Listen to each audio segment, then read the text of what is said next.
Hello, everyone, and welcome to a brand new TJ's The World According to Wrestling. And I'm your host, TJ Wiggins. I'm here to talk to you about Monday Night Raw, NXT, and AEW Dynamite. So let's go ahead and get started. But first, I would like to, apologize for missing, my last recording session. It was just a flurry of stuff, Thanksgiving, my TV went out, and my cable box didn't fucking record any other shows. So it was a complete clusterfuck of shit going on. So I wasn't able to watch any of the shows. But, I'll be trying to make it up to you now. So on Monday Night Raw, we start off with Rollins. He announces he'll be challenging for the belt next week. Not next week, but the, January 1st show, day one or whatever. Probably the Usos are going to get involved with that because, they've been down since day one-ish. But anyways, he then proceeds to get jumped, by Finn Balor. He beats Finn Balor, and I thought Balor used to win fucking matches, but every time I've seen him, he's always getting beat. I haven't seen him win shit since, his title defense before he lost the NXT belt. But, it is what it is. Morgan versus Lynch, contract signing, I really don't fucking care. A 10-woman tag match. This was a 10-woman tag match. I really didn't care, but the babyfaces won. Hooray, Kalei. Lynch is obviously going to retain her title next week, so this doesn't fucking matter. Next, we had a match for the tag belts of Rude and Ziggler versus RK Bro. It was a good match. And Rude was putting a fucking hurting on goddamn Riddle's back by using the announcer's table. I think the ref was counting way too slow because they spent too much time out there in the ring. And then Orton and Riddle, of course, won the match, retained their titles. And that's, going to further this program. Hopefully, it'll be the end of it. But, we'll see what happens. Edge and Miz get into a verbal joust. Why the fuck is Edge goddamn fucking looking at this guy, let alone doing a program with him? It's fucking ridiculous to goddamn lower himself to do fucking shit with the Miz. That's fucking ridiculous. It's fucking retarded. But they're apparently gonna do this, so we're gonna see more of this shit on Raw.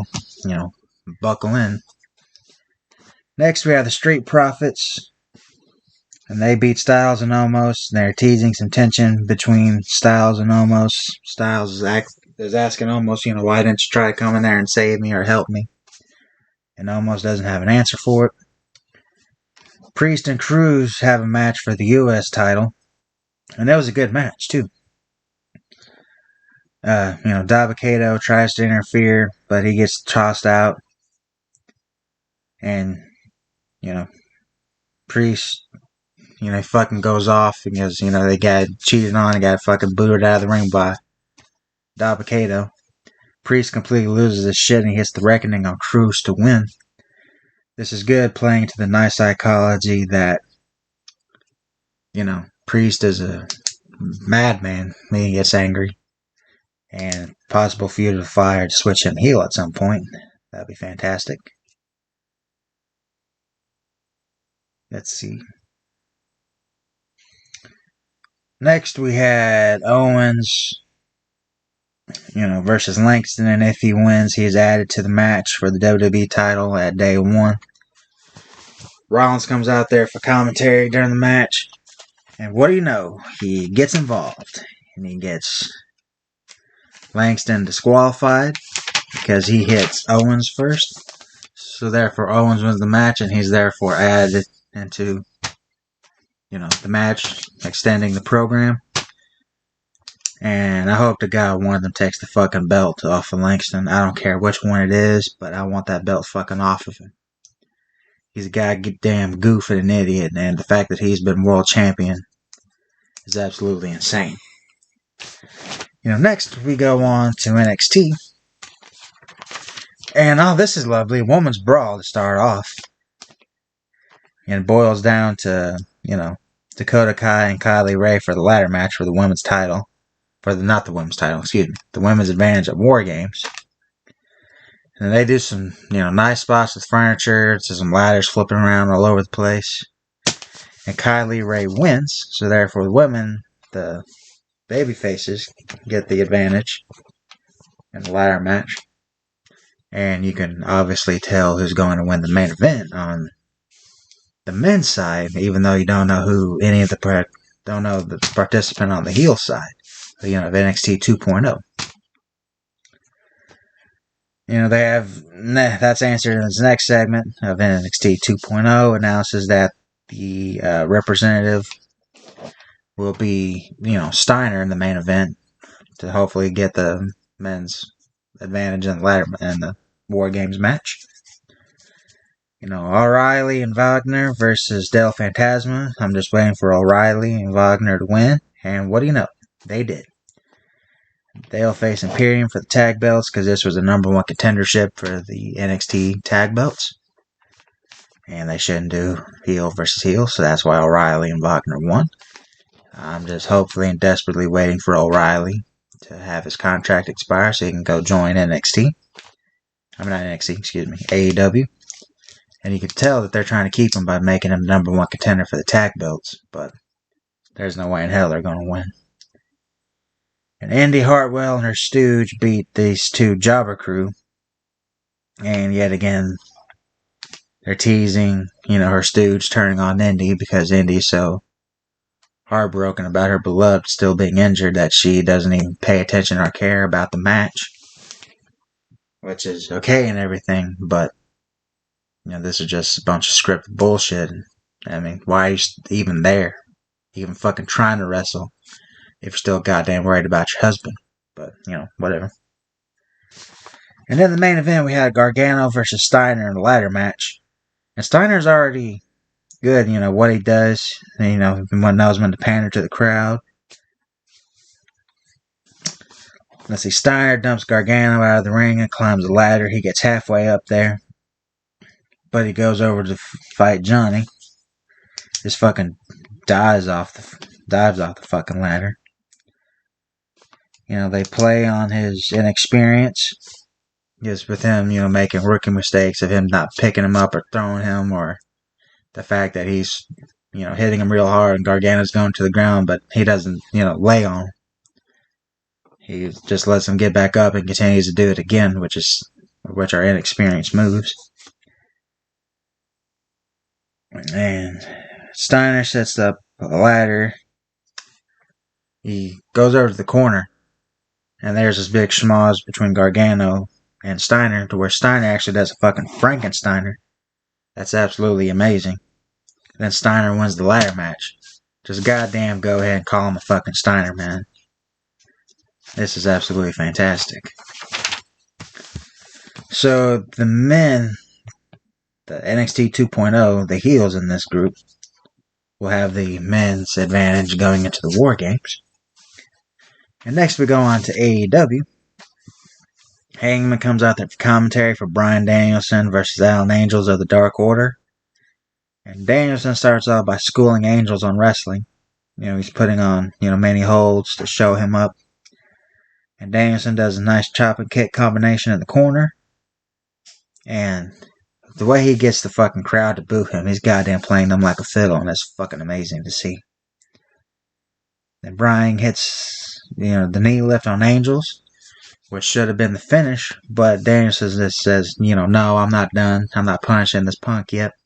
So he stomps his face in, and then, for good measure, the last move is him hitting a knee bar, to win. Angels taps out and keeps on holding it afterwards. That's fantastic, Page runs down there and tries to save his friend, but Danielson immediately releases the hold and he bails. I can't wait for this fucking match. Next, we had Punk versus Lee Moriarty. Excuse me. They want to elevate Moriarty, and let's see what happens. MJF comes out there for commentary. This is the second time in a row. It's all right, but by show's end, you kind of see everybody getting on the commentary booth, which is like, what the fuck. And Moriarty gets in some offense on Punk, which is nice because Punk might still be a little rusty, but even though I kind of think they're overplaying that angle. And, Punk and Lee do this great spot where they keep picking up near falls on each other by doing reverse bridges and shit. It's absolutely amazing. And, Punk, gets the fight. Maxwell goes down there and tries to interfere, but shoves him off. Punk hits the GTS on Lee Moriarty to win. And Punk goes out there for MJF to try and beat his ass, but, gets behind Wardlow. And Punk's not going to try Wardlow because he knows without any backup he's going to get his ass kicked. And so, therefore, they just walk off. Good angle to continue this. And I can't wait for this match. The promos are excellent. And I hope they keep this going for a long time. And now, for the third time in a row, someone's out on commentary. This time it is Adam Cole. And Orange Cassidy comes out there and gets into a face-to-face with, Adam Cole. Honest to God, fucking hell. The Young Bucks literally walked past Orange Cassidy. He had to have seen him. Because they were goddamn 3 inches away from him when they passed him. And then he all of a sudden turns around to stop the Young Bucks, foiling their plan. Like, oh my god. And then Adam Cole fucking low blows them and they start to beat up Orange Cassidy. I personally like that, but why? I don't like Adam Cole hanging out with these two fucking idiots. They're killing him, but, whatever. Wardlow beats a jobber, continuing to establish him as a badass and the reason why he's MJF's backup. And next we had the final quarterfinal match of the women's, TBS title tournament. It was Chris Statlander versus Ruby Soho. And Statlander shows off her strength, doing a delayed suplex in the middle of the ring. And the bad thing about this is that most of this match was taking place during a commercial. I think goddamn half of this match was during a commercial break because they took an extended commercial break. And they goddamn had, fucking Soho and Statlander getting offense on both of each other. To where they're at a stalemate until they fucking come back from the break. And then Statlander tries to go for a finish, but Soho counters it with the roll-up and she wins and she advances. She'll be facing Nyla Rose in the semifinals.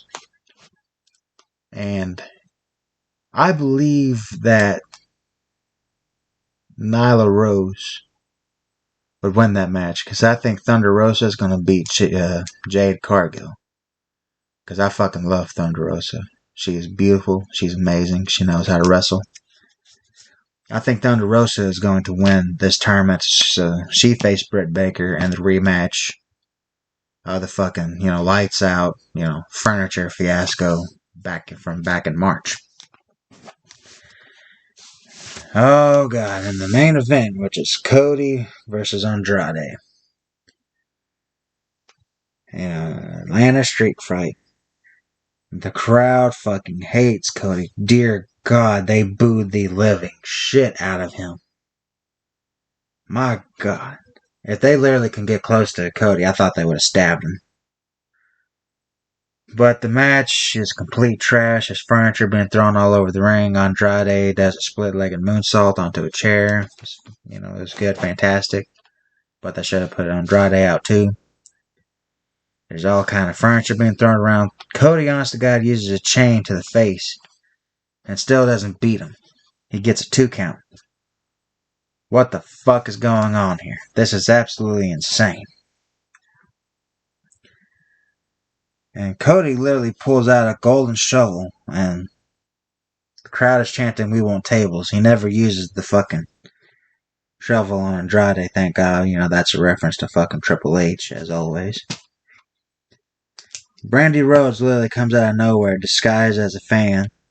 She gets a table. This goddamn sets the bitch on fire.